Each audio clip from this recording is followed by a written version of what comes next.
Hi, I'm Dave from boinaband.com, and on this tutorial I'll be showing you how to make a distorted guitar-esque synth patch in Reason. This is a pretty complex patch, probably the most intricate one in the series, but I'll do my best to break things down as simply as possible. It'll involve 2 instances of Thor, splitting the audio with a Spider audio splitter, some use of the Scream 4 distortion unit, and 3 units from the MClass suite.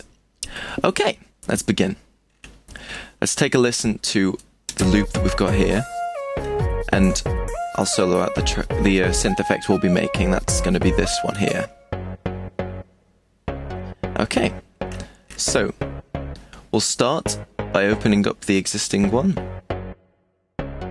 and I'll just right click and initialize the patch. So we're starting completely from scratch, so you can follow along with this. If you were starting from scratch, right click and create the combinator, which is what I've got here, and then name it. I'm going to rename this guitar synth. I think that's a better description of it.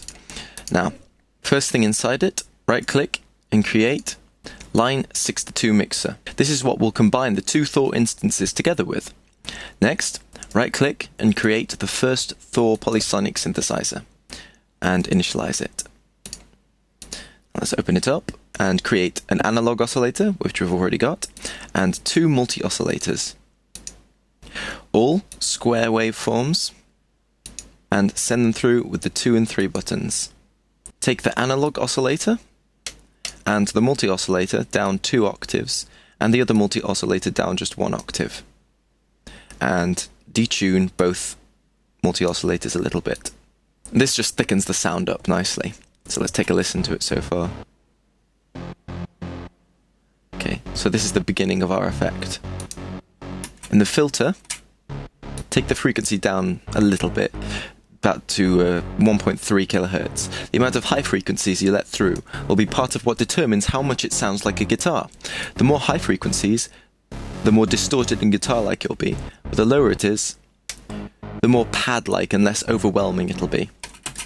Okay, next step, take the sustain up to full on the amp envelope so it doesn't lose any volume over time, and turn the chorus on. So if you have a listen to this. And take the dry wet down to about 1/4 so it widens it, but it doesn't remove the punchiness of the synth. Now things are going to start getting a bit complicated, so listen carefully. We're going to split the signal into 2. One part of the signal will be a clean output from Thor, the other one we're going to add some distortion to, so there's more grit in the sound. We're then going to mix them together. This will give us a lot of control over how distorted the sound is without losing the power from the clean version of the signal. So right click and create a Spider audio merger and splitter. If you press tab to look at the back, you see it's not connected to anything just yet. So take the output from the Thor instance into the input on the Spider audio merger and splitter. Now, right click and shift create an instance of Scream 4 distortion unit. Holding shift when creating it makes sure it doesn't connect to anything automatically.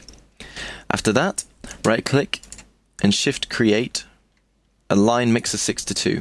Take an output from the Spider audio merger and splitter into a channel in the mixer, and take another output from the splitter into the input of Scream 4, and then from the output of Scream 4 into another channel in the mixer. Now we've just set it up to mix the distorted and clean audio together. You can also do this by using the auxiliary send on the mixer. If I press tab and look here, got the auxiliary send, but I like doing it this way in case I want to add any different effects to the signal at a later date and blend them in as well. Next, we're going to add in the next few devices in the chain. Then I'll go through and explain the options I'll change one by one. Right click and shift create an MClass equalizer, an MClass stereo imager, and an MClass compressor.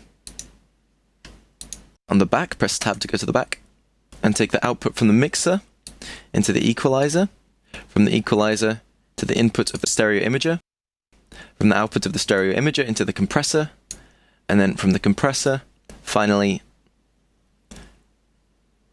all the way up into the initial mixer. Okay, now everything's made, we can press play and hear the sound that's coming through, and we can start making things sound better. As you can hear here, got that one which is the distorted sound, and that one which is the clean sound. And together, you've got the power and the kind of grittiness from the distortion. Let's go to our Scream 4 unit first. if we listen to it as it changes, I'll just solo out the distortion here. Take the damage control down to about 30. And the tone, this is the P1 knob, at about, just around 110. And this defines the brightness of the sound. And the presence, which is the P2 knob, if we take that up to just about 60, this boosts the high-mid frequencies to change the character of the distortion. Turn off the cut section, since we don't want to do any EQing just yet. Now, we want to listen to the two signals together and mix the signal how you want it in the mixer by changing the levels. I'll have the clean signal slightly louder than the distorted one, so it's not too prominently distorted, but it just adds that extra bit of character to the sound. Now, this is where we really bring out the character of the sound. So, onto the MClass equalizer. Let's take a listen as I do this. To make it a really filling effect, hit the low shelf and turn it right up to 600 Hz and boost it by about 7 decibels at a bandwidth of, around 0.62, that's fine. Then, next, we're going to add some crunchy low mids by turning on Param 1 and turning the frequency to about 550. Hold shift if you're struggling to get the right value. And turn the gain up by about 10 decibels and widen the bandwidth, or Q, to about 2.5. Then we're going to add a bit of grittiness in the high end with Param 2. So turn it on, boost around 1000 Hz by about 10 decibels again, and widen it right up to about 1.5, 1.6, something like that.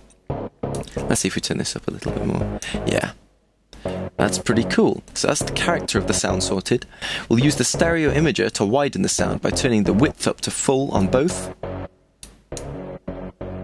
just to widen it completely and fill it out on both the low and high bands. Lastly in this chain, we'll add some punchiness to the sound with the compressor. Turn the ratio to 16:1. This is emulating a guitar, so we want heavy compression. Turn the threshold down to about -28.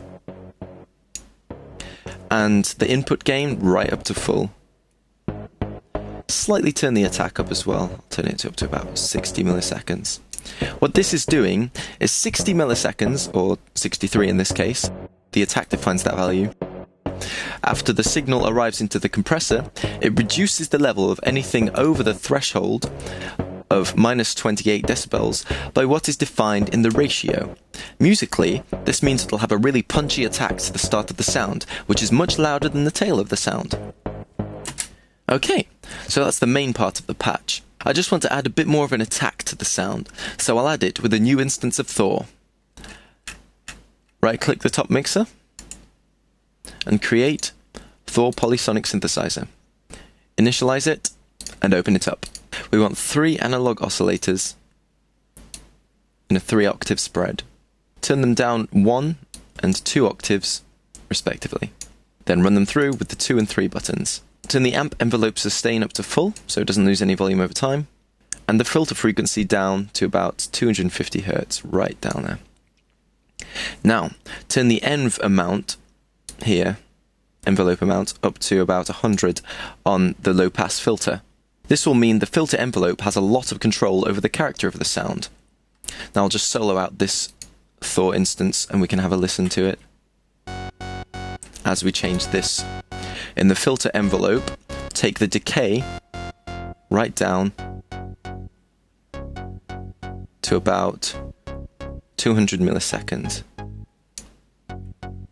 This means that after 200 milliseconds, the filter will close down from open to 250 Hz, or the value defined by the frequency knob here.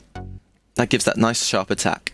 Now, mix those two sounds together in the top mixer to get the tone that you want. And I'll show you again how the filter frequency here changes how distorted the sound is. So let's take a listen to that in the mix. And there you have it. A guitar-esque lead synth more filling than a donut full of Chinese food. Now if you'll excuse me, I've got to go figure out whether I'm disgusted or intrigued by that mental image. Be sure to check out all the other tutorials on how to make this electro-pop song. See you next time! If you found this tutorial useful, help me out by rating this video or posting a comment so other people can find it. And don't forget to check out my website, boyinaband.com. Have a nice day!